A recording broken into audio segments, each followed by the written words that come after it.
Nah, pertama-tama mari kita panjatkan syukur kehadirat Allah Subhanahu wa taala yang telah memberikan kesempatan kepada kita untuk sama-sama hadir di tempat yang mulia niki. Mudah-mudahan kehadiran kita diberkahi oleh Allah Subhanahu wa taala. Amin ya rabbal alamin. Dan selawat serta salam kita haturkan kepada junjungan alam Nabi besar Muhammad sallallahu alaihi wasallam. Dengan ajaran beliau mudah-mudahan kita termasuk orang yang selamat dari dunia sampai akhirat. Hadirin yang dimuliakan oleh Allah Subhanahu wa taala, saat niki organisasi kita alhamdulillah terus bergerak nggih, terus bergerak maju, dan alhamdulillah juga tidak hanya di tempat di Nusa Tenggara Barat saja, tetapi Nahdlatul Wathon niki terus bergerak hingga seluruh Nusantara. Ya, dirintis oleh pendirinya Maulana Syekh Tuan Guru Kiai Haji Muhammad Zainuddin Abdul Majid, kemudian dilanjutkan oleh Ummuna, dan sekarang Nahdlatul Wathon alhamdulillah sudah ada di seluruh Nusantara. Niki napi namanya, kita tidak membayangkan secepat niki. Kita tidak membayangkan secepat niki. Kita kira Nahdlatul Wathon niki akan berjalan pelan-pelan. Tetapi Masya Allah tabarakallah. Kita kemarin-marin niki sudah meresmikan napi namanya, meresmikan kantor pengurus besar kita di Jakarta. Fungsi dari kantor niki adalah sebagai penghubung. Sebagai penghubung kita untuk bekerja sama dengan berbagai pihak. Kalau sekarang niki kita tidak bisa sendiri-sendiri. Kalau mau maju tidak bisa sendiri-sendiri. Demikian juga adik-adik. Ya, kalau mau maju adik-adik harus bersama guru, harus bersama ustadz, harus bersama ustazah. Itu kalau mau maju. Jadi dari sana sini kita belajar. Nahdlatul Wathon juga begitu. Tidak bisa Nahdlatul Wathon niki maju kalau hanya mengandalkan diri sendiri. Tetapi Nahdlatul Wathon bisa maju juga harus bekerja sama.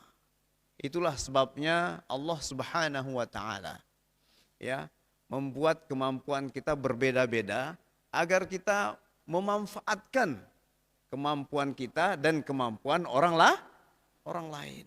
Nah, kita memang sedang banyak membangun sekarang ini. Sedang banyak membangun, dan alhamdulillah masyarakat Nahdlatul Wathon NW niki tidak pernah bosan untuk nyumbang. Bosan pelunggu nyumbang? Tidak pernah bosan. Nah, ini artinya ajaran Maulana Syekh itu sudah mendarah daging kepada pelunggu senamian.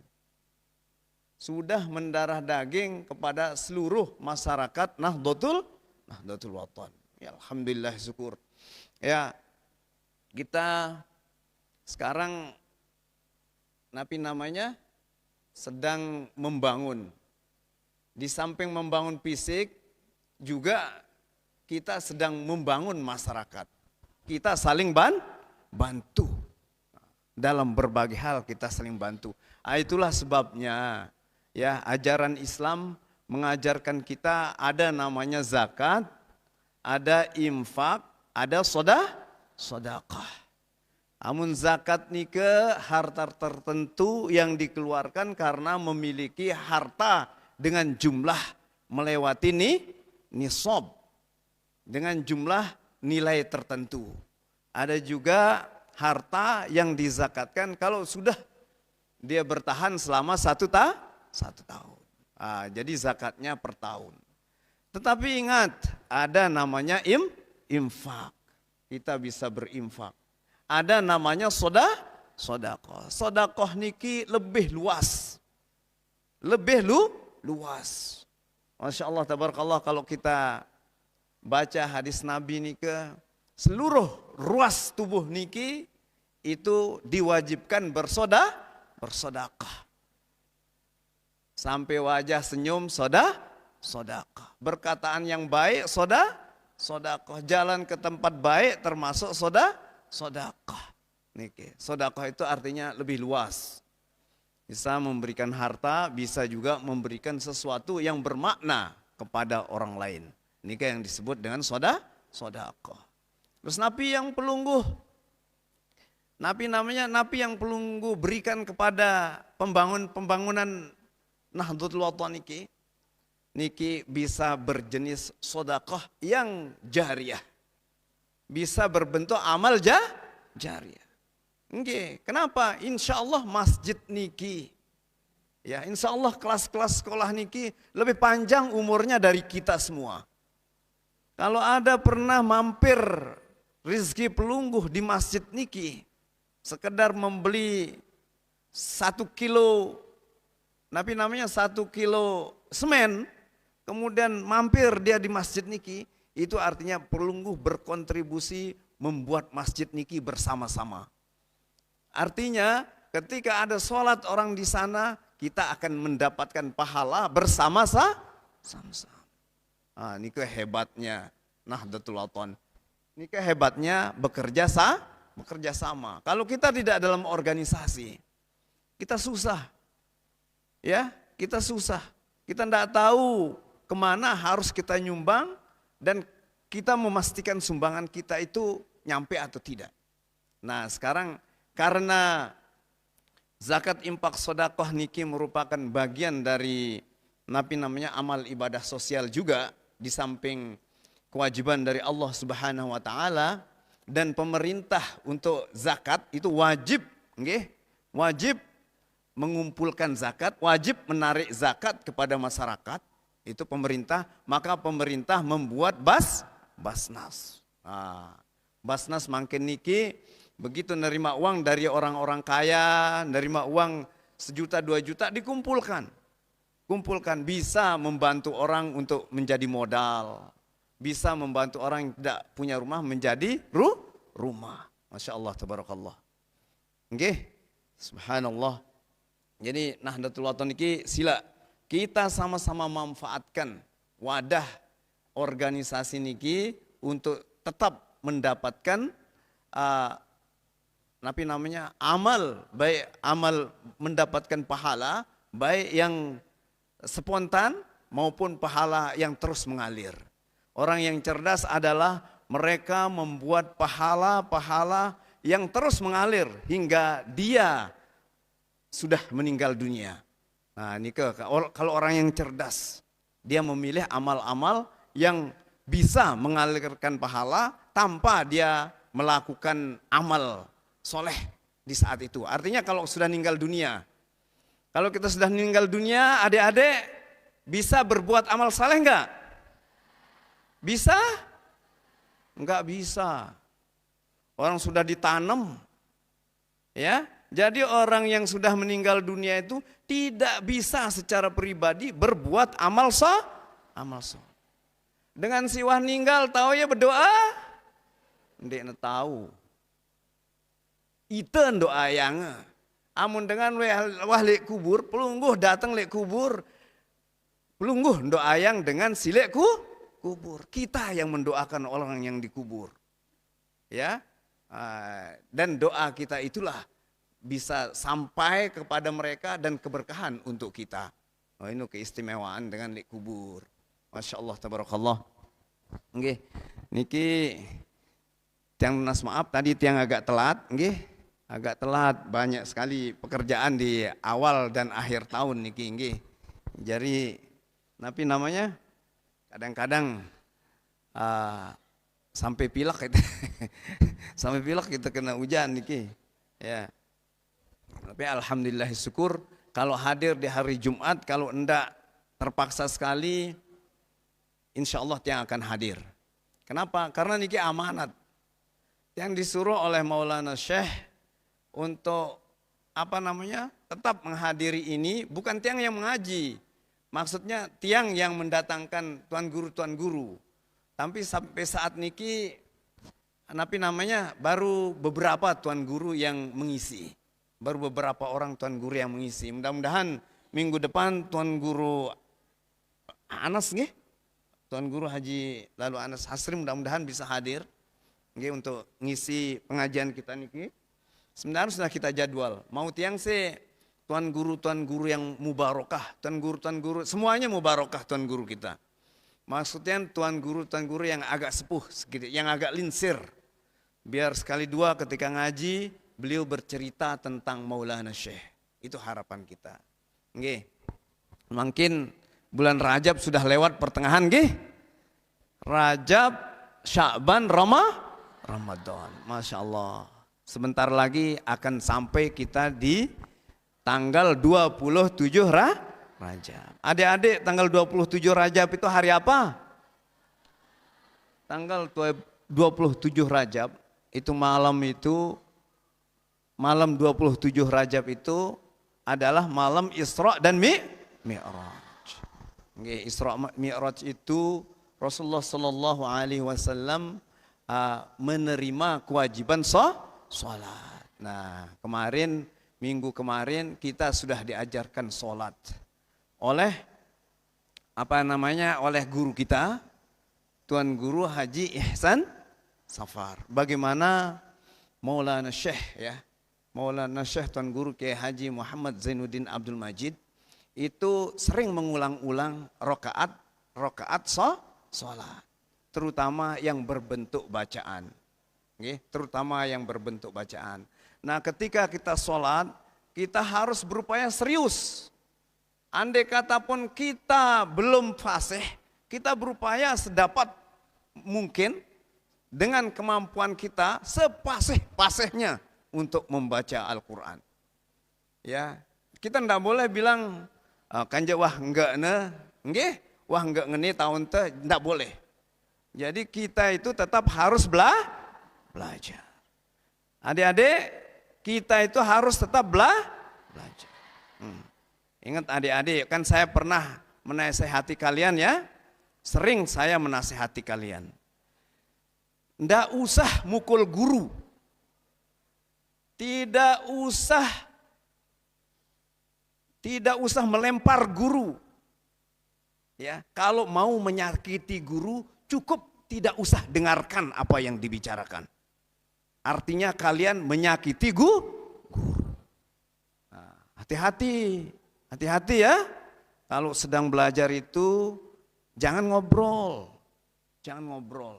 Nanti gurunya merasa tidak diperhatikan. Guru akan sakit. Kalianlah yang menyakiti guru. Ini hati-hati adik-adik ya. Lihat tuh, yang calon-calon tuan guru itu. Dia memperhatikan.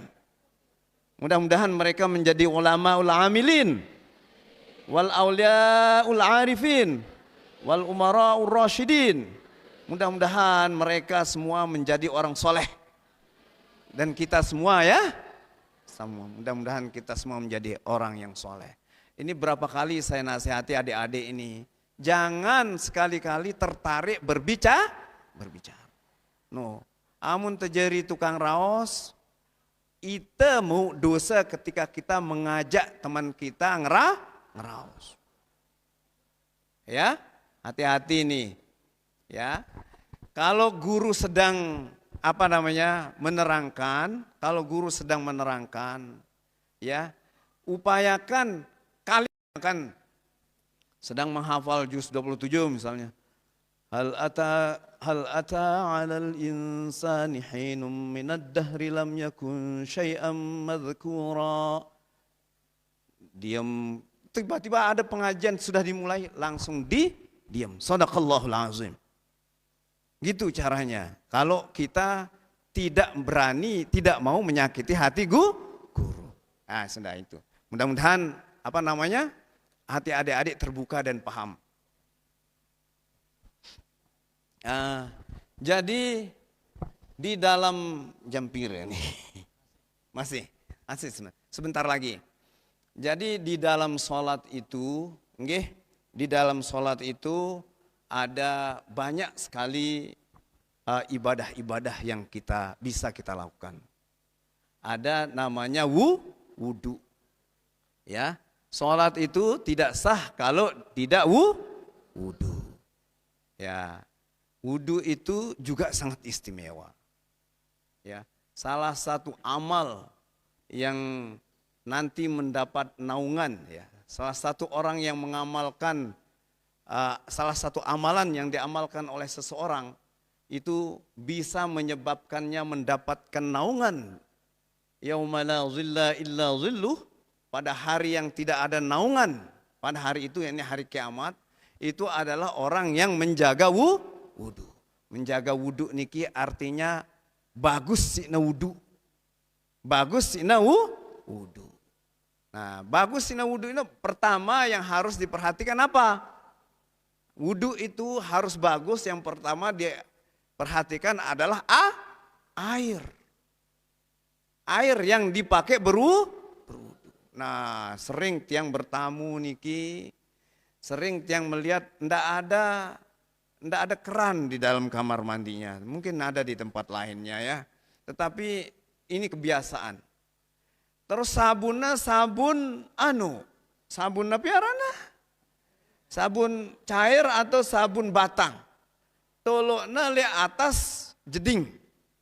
Jarakna mandi sabun nika besek. Terus air sabun niki ngelek. Timpa bak mandi. Nah, airnya ngelek timpa bak mandi.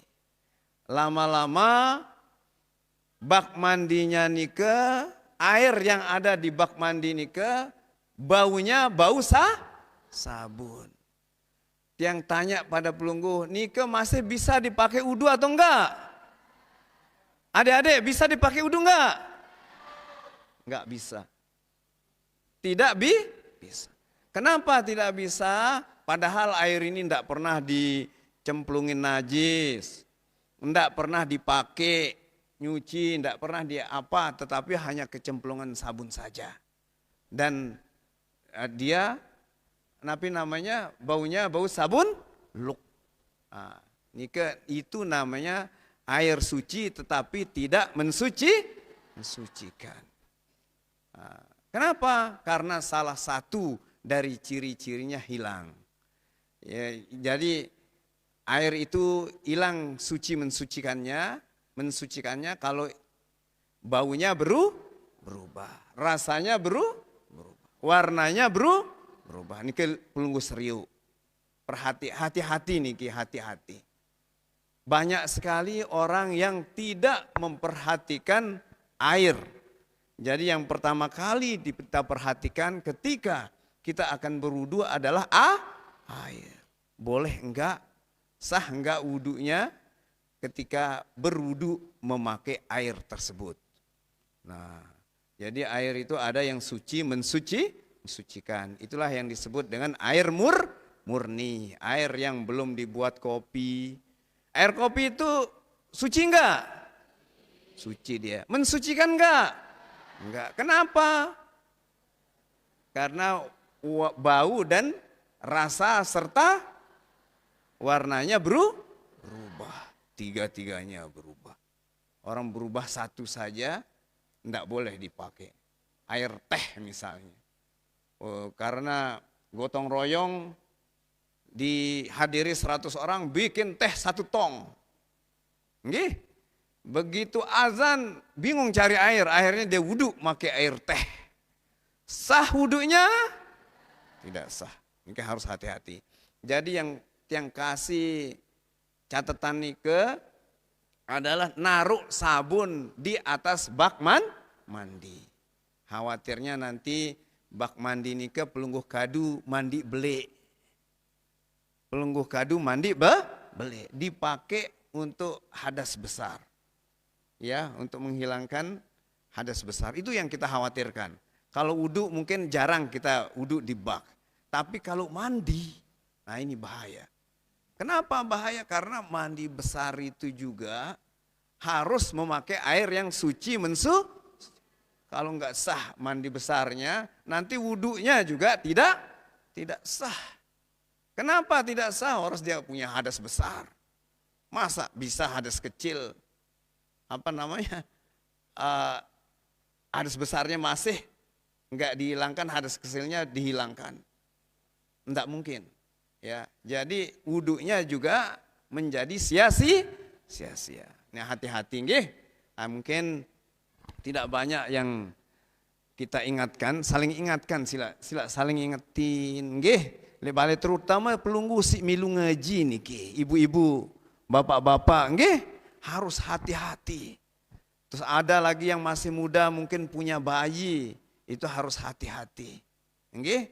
Wudunya sah, tetapi ada bekas kencing bayinya mungkin nggih di lantai.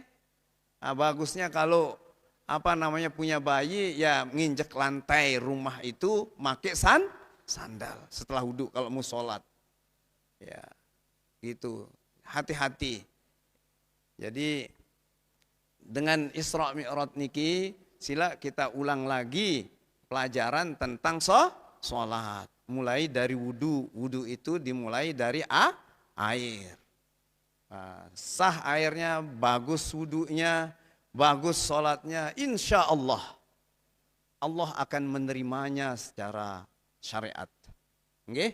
Nah, tentang khusyuk dan tidaknya itu masing-masing pribadi. Nggih, kita harus mulai belajar juga dengan khusyuk. Ya, khusyuk itu bukan berarti menghilangkan ingatan dari segala sesuatu. Tidak, ya tidak bisa. Karena kita manusia ini sekali dua ingat itu sesuatu. Ingat itu sesuatu. Berda Allahu Akbar. Amun tawah Allahu Akbar ino artinya haram melakukan segala sesuatu selain dari perbuatan sholat. Jadi penunggu usolli fardhu subhi rakaataini lillahi ta'ala Allahu Akbar. Tiba-tiba hujan, terus ingat pelunggu keset di julun bali, popoan, berudeng, misalnya kan, nggih, ada sesuatu yang diingat terus batalkan sholat, membatalkan sholat. Sedangkan sholat nikah adalah sholat wajib.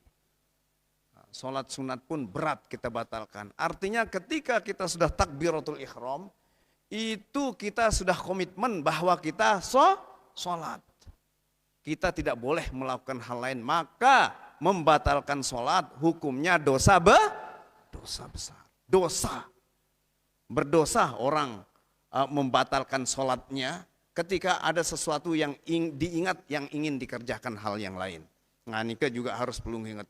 Misalnya perlu sholat sudah takbiratul ihram, sholat zuhur, tamu beketok. Ini pelunggu sholat wajib, tamu beketok, assalamualaikum, alurang ngejulu. Selesaikan dulu sholat fardunya, baru datangi. Nah, begitu. Ya, tidak ada toleransi ketika kita sholat wajib. Nah, kalau sudah Allahu Akbar, kecuali ada hal-hal yang membahayakan jiwa, baru boleh dibatalkan sholatnya. Nggih, niki hal-hal dasar yang perlu kita saling ingatkan. Nah, saya rasa hanya ini yang bisa tiang sampaikan, tiang tidak menyampaikan hal tertentu. Tetapi ada sebuah hadis yang tiang baca tadi sambil jalan. Dulu pernah juga kita bahas bersama dengan tuan guru, salah satu tuan guru yang lupa dengan siapa yang situ. Itu ada 3 orang. Dalam sebuah hadis dikatakan, salah satu nafarin yuzilluhumullahu tahta zilli arsyihi yauma la zilla illa zilluh. Jadi ada 3 orang yang nanti mendapat naungan di bawah arsy Allah Subhanahu wa taala, ya. Pada hari yang tidak ada naungan sama sekali di hari itu. Ya. Ada 3 jenis orang. Yang pertama al-mutawaddi'u, ya, al-mutawaddi'u fil makarih katanya. Yang pertama adalah orang yang menjaga wudunya, menjaga wudhu seperti tadi. Wudhu mulai dari air yang suci, terus sesuai dengan rukun wudhunya sesuai. Nggih, ada yang diusap, ada yang dibasuh. Ingat, wajah dibasuh, tangan dibasuh, rambut diusap. Rambut diusap, kaki dibasuh. Walaupun dalam keadaan sulit, tetapi dia tetap menyempurnakan wudhunya. Misalnya musim telir, musim telir, dia tetap berupaya wudhu dengan sebaik-baiknya, dengan nahan dingin. Itulah disebut dengan al-mutawaddi'u fil makarih. Mereka inilah yang oleh Allah Subhanahu wa taala nanti akan mendapat perlindungan di hari kiamat. Kalau orang lain tidak mendapat perlindungan, orang yang menjaga wudhunya niki akan mendapatkan perlindungan. Wal masyi ilal masjidi fil zulmi. Dan bagi bapak-bapak niki orang yang berangkat ke masjid, enggak usah ibu-ibu nggih. Niki bapak-bapak saja sama adik-adik yang niki berangkat ke masjid, tetap berangkat ke masjid berjamaah walaupun lampu sedang mati dalam keadaan gelap gulita. Misalnya Allahu Akbar, Isya sudah masuk. Kan Isya itu sudah mulai gelap, tiba-tiba lampu mati di sini. Nunggu enggak hidup-hidup, adik-adik tetap jalan ke masjid. Nah, inilah yang mendapatkan naungan, yang mendapatkan naungan pada hari tidak ada lagi pernaungan di situ. Jadi dia langsung berada di naungan di bawah arsy Allah Subhanahu wa taala. Dan yang ketiga, ini di luar konteks sholat dia, tetapi sesuai dengan konteks pelungguh. Wa mut'imul ja'i.